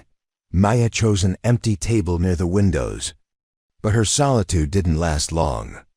A steady stream of students approached throughout the lunch period, some offering congratulations, others asking questions about her background and training, and a few simply wanting to be seen talking to the person who had single-handedly destroyed Brittany Walsh's reign of terror. The attention was overwhelming for someone who had spent months perfecting the art of invisibility. Maya found herself longing for the peaceful anonymity she had previously enjoyed, even though that anonymity had come at the cost of systematic harassment and social isolation. Teachers began to notice the shift in student dynamics as well, though most didn't understand the underlying cause. Maya's instructors observed that she seemed to command more respect from her classmates, that students paid attention when she spoke, and that the subtle ostracism she had experienced was replaced by something approaching reverence. By the end of the school day, Maya had become a legendary figure whose actions had fundamentally altered the social ecosystem of Lincoln Valley High School. The quiet transfer student who had endured months of bullying had revealed capabilities that exceeded everyone's wildest imagination, and the implications of that revelation were still being processed by students and faculty alike. The transformation of Lincoln Valley High School's social landscape over the following weeks resembled the aftermath of a natural disaster, with established hierarchies crumbling and new power structures emerging from the rubble of old assumptions. Maya found herself navigating an entirely different world from the one she had inhabited just days earlier, where her presence commanded immediate attention and her opinions carried weight that felt disproportionate to her actual desires for influence. Students who had previously crossed streets to avoid association with her now competed for opportunities to sit near her in classes, partner with her on assignments, and invite her to join their lunch tables. The transformation was so complete that Maya sometimes felt like she was living in an alternate reality, where her months of isolation had been nothing more than a peculiar dream. In a history where she had once struggled to find partners for group projects, Maya discovered that every student in the class volunteered to work with her when Mr. Patterson announced their next assignment. The teacher, observing the sudden popularity of his formerly overlooked student, made a diplomatic decision to rotate partnerships throughout the semester to ensure fair distribution of Maya's apparent academic prowess. Her chemistry grades, which had already been excellent, improved further as lab partners now hung on her every word and eagerly contributed their best efforts to shared experiments. David Kim, who had worked with her before her dramatic revelation, found himself elevated by association as other students sought his insights into Maya's personality and background. The cafeteria underwent the most visible transformation, with the table where Maya chose to sit becoming an unofficial center of social gravity. Students would position themselves strategically to be within her field of vision, hoping for acknowledgement or inclusion in whatever conversations developed around her presence. The dynamics resembled a royal court, with Maya cast in the role of a reluctant queen, whose every gesture was interpreted for hidden meaning. But the changes extended far beyond Maya's personal experience. The systematic culture of bullying that had characterized Lincoln Valley High School for years began showing signs of significant erosion as students recognized that assumptions about weakness and vulnerability could be dangerously inaccurate. The possibility that any quiet, seemingly defenseless student might possess hidden capabilities created an atmosphere of mutual respect that had been absent from the school's social interactions. Teachers noticed the shift in classroom dynamics. as well, though most attributed it to natural maturation rather than understanding the specific catalyst that had triggered the change. Students were more inclusive in group formations, less likely to engage in cruel commentary about their peers, and generally more respectful in their interactions with classmates who didn't fit traditional popularity categories. Maya herself struggled with the dramatic reversal of her social status, finding that celebrity brought its own set of challenges and complications. The attention she received was often superficial, based more on fascination with her demonstrated abilities than genuine interest in forming meaningful friendships. Students who approached her seemed more interested in being associated with her reputation than in understanding her as an individual. The academic environment became more complex as well. Teachers began calling on Maya more frequently, apparently assuming that her physical capabilities somehow translated into enhanced intellectual contributions. While her grades had always been strong, the pressure to consistently demonstrate excellence in all subjects felt burdensome rather than encouraging. Most challenging was the way her privacy had been completely eliminated. Every conversation was potentially overheard and analyzed, every interaction scrutinized for insights into her thoughts and intentions. The invisible bubble that had previously isolated her from social connection had been replaced by a fishbowl existence where anonymity was impossible. During lunch periods, Maya found herself dispensing advice to students who approached her with various problems and conflicts. They seemed to believe that her martial arts training had granted her wisdom about handling all forms of interpersonal difficulty, from romantic complications to family disputes to academic stress. While Maya tried to be helpful, she recognized that her expertise was limited to specific physical skills rather than general life counseling. The most significant change was in how conflicts were handled throughout the school. Word had spread about Maya's restraint and controlled response to Brittany's aggression, creating a new model for how strength could be demonstrated without unnecessary violence. Students began approaching disputes with more consideration for consequences, aware that escalation might reveal capabilities they weren't prepared to handle. Maya's relationship with teachers evolved as well, as faculty members who had previously seen her as a quiet but unremarkable student now recognized her as someone whose background and experiences were far more complex than her academic record suggested. Several instructors attempted to draw her into discussions about international perspectives and cross-cultural experiences, though Maya remained reluctant to share personal information that might fuel additional speculation. The most unexpected development was the emergence of a protective dynamic among students who had witnessed or heard about the confrontation with Brittany. They seemed to feel collective ownership of Maya's story and became defensive when newer students or those from other schools expressed skepticism about the accounts they heard. Maya had inadvertently become a symbol of hidden strength and proper restraint that the school community took pride in claiming. Physical education classes presented particular challenges as students now watched Maya's every movement for signs of the ability she had demonstrated. Coach Martinez, unaware of the specific incident that had elevated Maya's reputation, noticed that other students seemed unusually deferential during competitive activities and that Maya herself appeared more cautious about fully participating in contact sports or aggressive games. The ripple effects extended beyond the immediate school environment as parents began hearing stories from their children about the quiet transfer student who had revealed extraordinary capabilities. Some mothers and fathers expressed concerns about having a student with obvious fighting skills in classes with their children, while others were curious about Maya's background and training. Maya's mother, Elena Rodriguez, noticed the change in her daughter's demeanor and social interactions without fully understanding the cause. Maya had become more confident in some ways, but also seemed burdened by responsibilities and attention she hadn't sought. Elena attributed the transformation to natural adjustment and increasing comfort with the school environment. The most profound change was in Maya herself.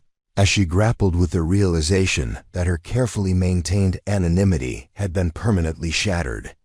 The months of strategic invisibility had been replaced by unwanted prominence that brought both benefits and complications she hadn't anticipated. She found herself missing the simplicity of being overlooked, even though that anonymity had come at the cost of systematic harassment. Evening training sessions in her basement dojo became even more important as Maya processed the day's social interactions and worked to maintain the emotional equilibrium that had been disrupted by her new status. The familiar routines of martial arts practice provided stability in a world that had suddenly become unpredictable and demanding in ways she hadn't expected. The telephone conversations with her deployed father became more complex as well, as Maya struggled to explain the dramatic changes in her school experience without revealing the specific incident that had triggered them. Master Sergeant Rodriguez sensed that something significant had occurred, but respected his daughter's privacy while remaining available for guidance if she chose to share more details. Most importantly, Maya began to understand that her demonstration of capabilities had created expectations and responsibilities that extended beyond her personal preferences for privacy and anonymity. Students looked to her as an example of how strength should be exercised, and her actions were now interpreted as representing principles and values that others might choose to emulate or reject. The moment of reckoning came 3 weeks after the confrontation, on a gray December afternoon when Maya was organizing her locker after the final bell. The hallways were mostly empty except for students heading to after-school activities or waiting for rides, creating the kind of quiet atmosphere that had once provided Maya with peaceful transitions between her academic and personal worlds. She was carefully arranging her textbooks when she became aware of someone standing behind her, close enough that she could sense their presence without turning around. Her martial arts training had developed her spatial awareness to the point where she could identify the general size and position of people in her vicinity, and this particular presence felt familiar in an uncomfortable way. Maya turned slowly to find Brittany Walsh standing approximately 5 feet away, her posture uncertain and her usual confidence completely absent. The girl who had once commanded hallways with imperious authority now looked diminished and tentative, as if she wasn't sure she had the right to occupy the same space as her former victim. The transformation in Brittany's appearance was dramatic. Her signature designer clothes had been replaced with simple jeans and a plain sweater that seemed chosen more for comfort than impression. Her hair was pulled back in a basic ponytail rather than the elaborate styles that had once served as crowns of social dominance. Most significantly, her eyes held a vulnerability that Maya had never seen before, as if the confrontation had stripped away layers of protective armor to reveal someone much younger and more fragile underneath. "Maya," Brittany said quietly, her voice barely above a whisper, "could I talk to you for a minute, please?" The request was so different from every previous interaction they had shared that Maya found herself momentarily speechless. The girl who had spent months systematically destroying her peace of mind was now approaching her with the careful humility of someone seeking mercy from a judge who held complete power over their fate. Maya closed her locker and turned to face Brittany fully, her expression neutral but attentive. The hallway around them felt charged with significance, as if the universe had arranged this moment to provide resolution to a conflict that had defined both their experiences for months. "What do you want to talk about?" Maya asked, her tone neither hostile nor welcoming, simply curious about what could have motivated Brittany to seek out this conversation. Brittany's hands trembled slightly as she clasped them in front of her, a nervous gesture that emphasized how completely her confidence had been shattered. "I wanted to apologize," she began, then stopped as if the words were more difficult to say than she had anticipated. "I know that's not enough, and I know it doesn't fix anything, but I needed to say it anyway." The apology hung in the air between them, and Maya could see the genuine effort it had taken for Brittany to make even this simple acknowledgement. The girl who had once delivered cruel insults with casual ease was now struggling to form sentences that expressed remorse and responsibility. "I've been thinking about what you said," Brittany continued, her voice gaining slightly more strength, "about how it feels to be powerless, about being at someone else's mercy. I never understood that before, because I never experienced it myself." Maya remained silent, allowing Brittany to continue at her own pace. This was clearly a conversation that Brittany had been preparing for, and Maya sensed that interrupting or rushing the process would prevent whatever honesty was struggling to emerge. "I spent so much time trying to control other people because I was afraid of being controlled myself," Brittany admitted, her eyes fixed on the floor as if making eye contact would make the confession too difficult. "I thought if I could make everyone else feel small, then I would feel big. But it never worked. I just felt empty and angry all the time." The psychological insight surprised Maya, who had never considered that Brittany's cruelty might stem from her own insecurities rather than simple malice. The admission suggested a level of self-reflection that Maya hadn't expected from someone who had seemed so confident in her own righteousness. "When you controlled me so easily," Brittany continued, "when you showed me how helpless I really was, it broke something inside me. But maybe it needed to be broken. Maybe I needed to understand what I had been doing to other people." Maya studied Brittany's face, looking for signs of manipulation or calculated performance, but finding only what appeared to be genuine remorse and confusion. The girl who had once seemed so certain of her place in the world now looked lost and uncertain, as if the confrontation had forced her to question everything she thought she understood about herself and others. "Why are you telling me this?" Maya asked quietly. "What do you want from me?" Brittany finally looked up, meeting Maya's gaze directly for the first time since approaching her. "I want to know how to be strong without hurting people," she said. "Simply, I want to understand what real power looks like, because what I thought was power was just fear and cruelty dressed up in pretty clothes." The request was so unexpected that Maya felt a momentary disorientation. Throughout their months of conflict, she had seen Brittany as a force of nature to be endured, rather than a person capable of growth and change. The possibility that her former tormentor might genuinely want to learn from her was almost impossible to process. "I don't know if I can teach you that," Maya said honestly. "What I learned came from years of training and discipline. It's not something you can pick up in a few conversations." "I know," Brittany replied quickly. "I'm not asking you to fix me or make me into something I'm not. I just want to understand how you stayed so calm when I was being horrible to you. How you knew when to act and when to wait. How you controlled yourself even when you could have destroyed me." The questions revealed a depth of observation that Maya hadn't expected. Brittany had clearly been analyzing their interactions from a new perspective, trying to understand the restraint and discipline that had seemed like weakness but had actually been evidence of tremendous self-control. Maya considered the request carefully, weighing her natural instinct to avoid further involvement with someone who had caused her so much pain against the recognition that Brittany appeared to be genuinely seeking redemption. The martial arts philosophy that had guided her training emphasized the responsibility to help others when possible, but it also warned against trusting too quickly or easily. "What happened to Ashley and Morgan?" Maya asked, changing the subject to test Brittany's sincerity. "Are they part of this transformation, or are you just trying to rebuild your power base with different tactics?" Brittany's expression crumpled slightly, and Maya could see that the question had hit a sensitive area. "They don't want to be around me anymore," she admitted. "They were only my friends because they thought I was strong and popular. When they saw what you did to me, they realized I was just as weak and scared as everyone else."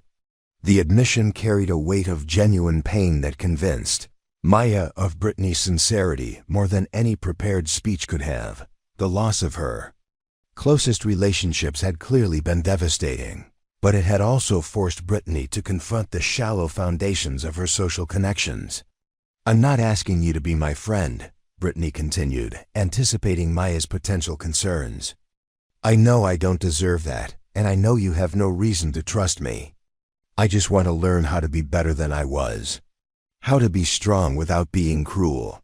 Maya felt the weight of decision settling on her shoulders. This was the moment that would define not just her relationship with Brittany, but her understanding of what responsibility came with the power she possessed. The choice between justice and mercy, between protecting herself and helping someone who had wronged her, would reveal what kind of person she truly wanted to be. Maya studied Brittany's face for several long moments, searching for any trace of deception or manipulation behind the apparent vulnerability. Years of martial arts training had taught her to read body language and microexpressions, skills that had proven invaluable in assessing the intentions of sparring partners and potential threats. What she saw in Brittany's posture and expression suggested genuine remorse mixed with desperate hope for redemption. "True strength," Maya said finally, her voice quiet but carrying the authority of hard-won wisdom, "begins with understanding yourself. Not the version of yourself that you want others to see, but who you really are when nobody is watching. When there's no audience to impress and no reputation to maintain." Brittany nodded eagerly, though Maya could see that she didn't fully comprehend the depth of what was being offered.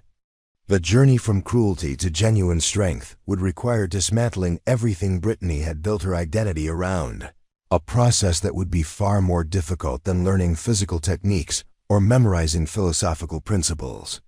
"My grandfather used to tell me that the hardest opponent to defeat is the one inside your own mind," Maya continued, settling her backpack more comfortably on her shoulder as she prepared to share wisdom that had taken years to understand.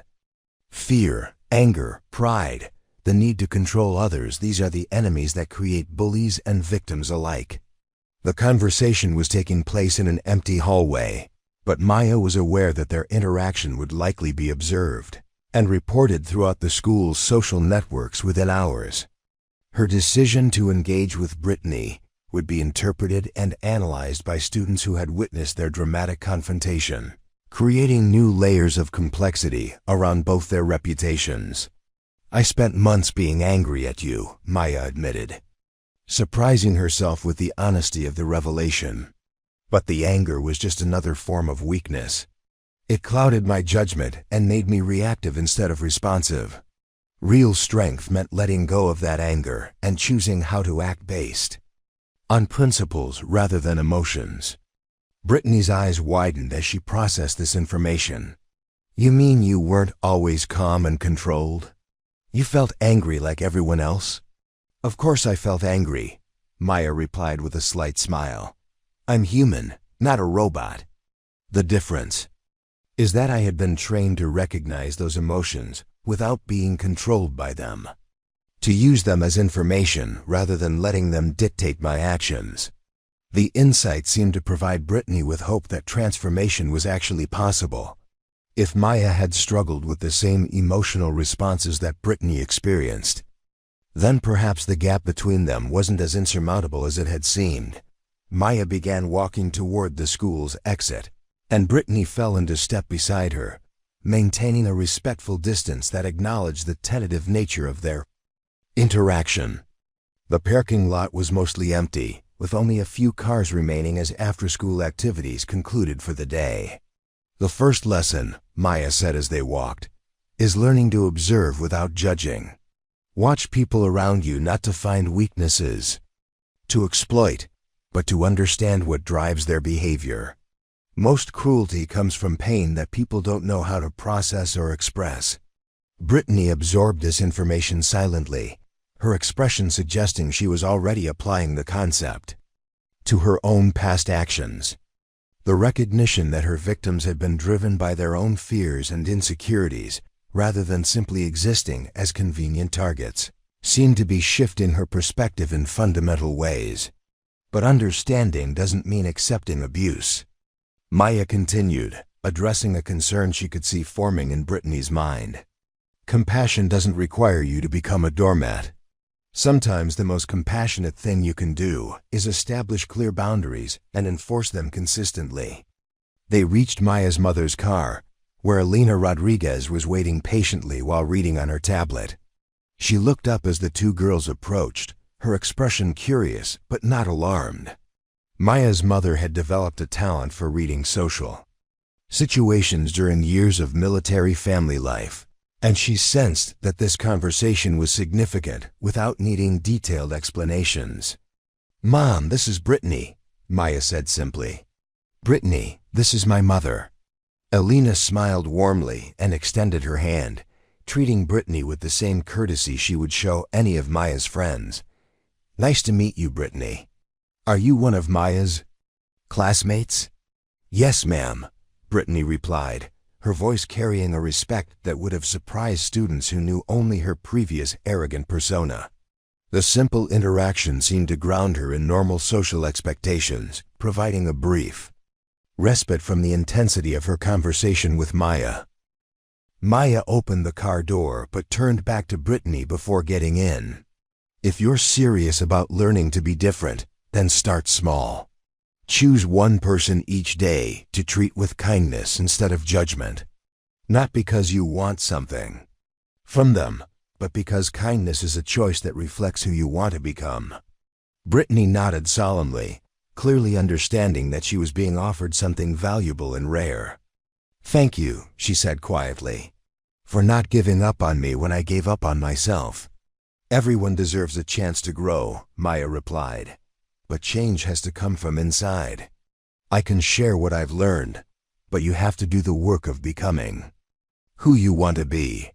As Maya settled into the passenger seat and her mother started the car, she watched Brittany through the window. The girl who had once seemed like an unstoppable force of cruelty now looked young and uncertain, standing alone in the parking lot as she processed the possibility of transformation.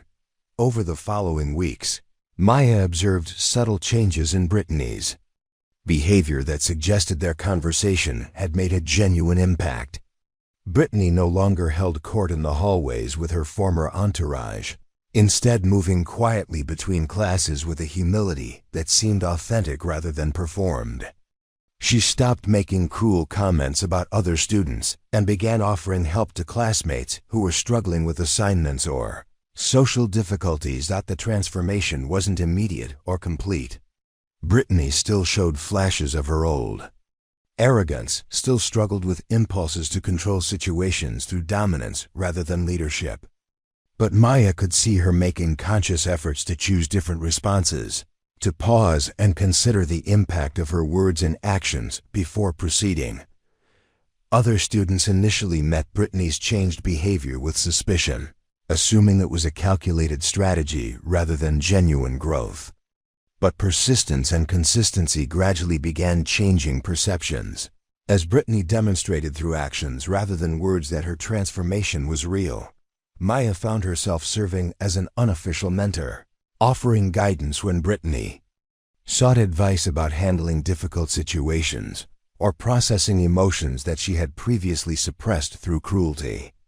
The relationship that developed between them was complex and careful, built on mutual respect rather than friendship, but containing the possibility of genuine connection if trust continued to grow. The broader impact on Lincoln Valley high schools social culture was profound and lasting. Students who had witnessed both the confrontation and its aftermath understood that strength could be demonstrated through restraint as well as action, that true power came from choosing to help rather than harm. The culture of casual cruelty that had characterized the school for years gradually gave way to an environment where differences were more likely to be respected than exploited. Maya's reputation evolved from that of a mysterious figure with hidden capabilities to someone who embodied the principles she had demonstrated during her moment of crisis. Students sought her out not just for her strength, but for her wisdom, recognizing that she represented a different way of navigating the complex social dynamics of high school life. In the end, Maya realized that her greatest victory wasn't the physical confrontation that had ended Brittany's campaign of harassment, but the choice to offer redemption to someone who had caused her significant pain. By refusing to let cruelty define either of them, she had created the possibility for growth and transformation that extended far beyond their individual relationship to influence the entire school community. 6 months later, Maya stood at the podium during Lincoln Valley High's graduation ceremony, not as valedictorian, but as the recipient of the newly created Character and Leadership Award. The irony wasn't lost on her that the girl who had tried so hard to remain invisible was now being celebrated in front of the entire school community. In the audience, Brittany sat with her family, applauding genuinely as Maya accepted her recognition. The former bully had spent the semester volunteering with middle school students, teaching them about kindness and inclusion. Their unlikely mentorship had evolved into mutual respect, proving that even the most damaged relationships could be rebuilt with patience and genuine effort. Maya's father, recently returned from deployment, watched with pride as his daughter embodied everything he had hoped to teach her about strength, honor, and choosing battles wisely. Master Sergeant Rodriguez had learned the full story only weeks earlier, and his amazement at Maya's restraint and wisdom had reinforced her understanding that true warriors fought for others, not against them. As Maya concluded her brief acceptance speech with words about hidden strength existing in everyone, she caught sight of several younger students who reminded her of herself, quiet, overlooked, carrying invisible burdens. Her story had already begun inspiring others to recognize their own worth and potential. Sometimes, Maya said, her voice carrying clearly through the auditorium, the greatest victory isn't defeating your enemies, but helping them become better versions of themselves. The applause that followed wasn't just for Maya's achievements, but for the transformation she had sparked throughout their school community. What did you think of Maya's incredible journey from invisible target to respected leader? Her story proves that true strength comes from restraint, wisdom, and the courage to help others grow. If stories like this inspire you to see the hidden potential in everyone around you, make sure to like this video and subscribe to our channel for more incredible tales of transformation, courage, and the power of choosing compassion over revenge. Hit that notification bell so you never miss these amazing real-life lessons about what it truly means to be strong.